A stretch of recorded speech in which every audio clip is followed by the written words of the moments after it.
Let's move on now to the modulators, which are these sections here down at the bottom. Now, as default, you can see what we've got displayed is envelope 1 and envelope 3. The reasons for this is that envelope 1 is controlling the amplitude of the signal as default. So this controls the level over time. So you'll hear if I adjust the sustain slider here, how it gets louder and quieter.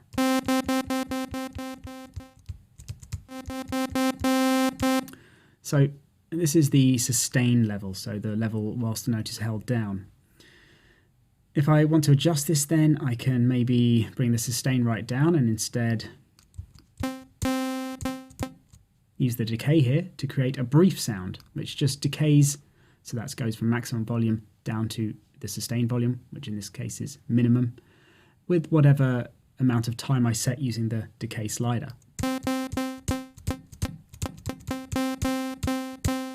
Or instead I could have a sound that fades in.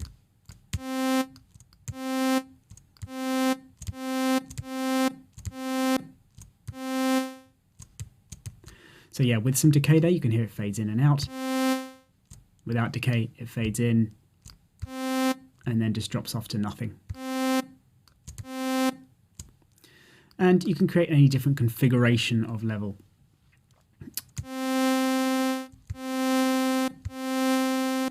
Release is the other main one to think about, which is what happens to the level after you let go of a note. So if you like, you can have it fade out slowly rather than abruptly cut out to create a kind of reverb style effect. Going back to just maximum sustain, however, let's take a look at the other envelope, and this one, as default here, is assigned to the cutoff.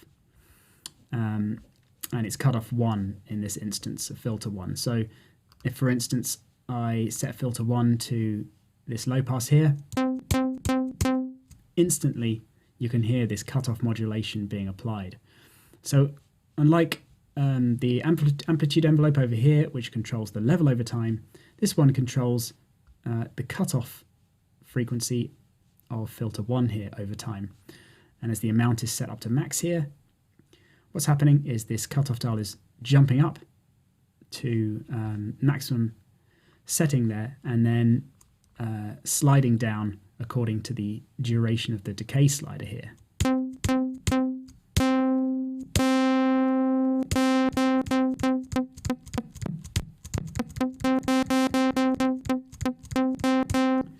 And as with the amplitude envelope, I can have the filter cutoff go up and down.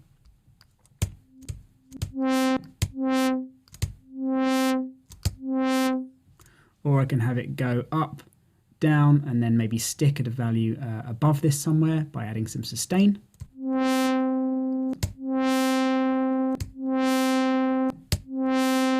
And then if there's some release on the sound, adding some release to the filter envelope as well will mean that instead of the cutoff jumping down when I let go of a note, it slides down according to the release setting here.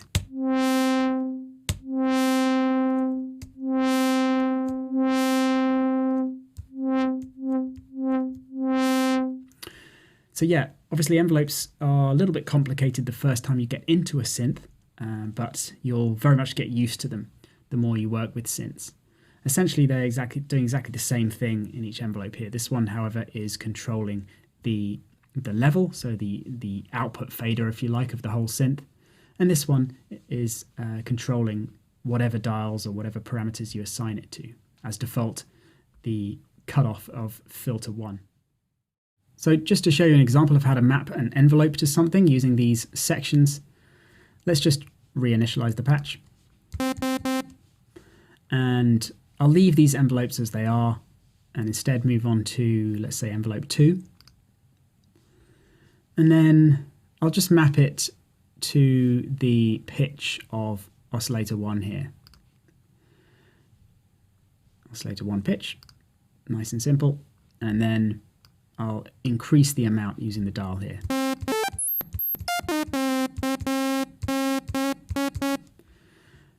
So at the moment, it's just repitching the oscillator according to the sustain slider here.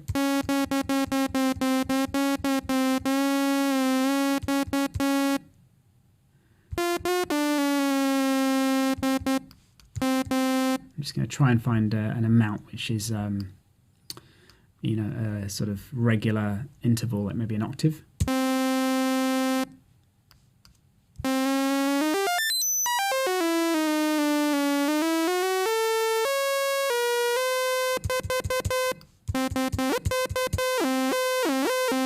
So yeah, now we've got an octave, but instead of just having the sustain up, it's going to be much more interesting to have it slide up and down. So let's maybe use some attack to have it slide up to an octave above.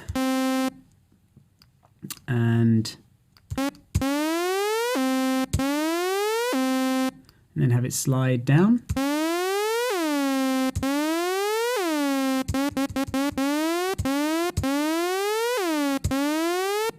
Just going back to envelope 1 to add some release onto the sound. You can hear now with no release on this envelope how whatever it's doing on this envelope, so it doesn't matter whether it's sliding up or down, as soon as I let go of a note, it just jumps straight back down to the unmodulated pitch of the note itself. Unless I add some release, and then you'll hear it will slide down.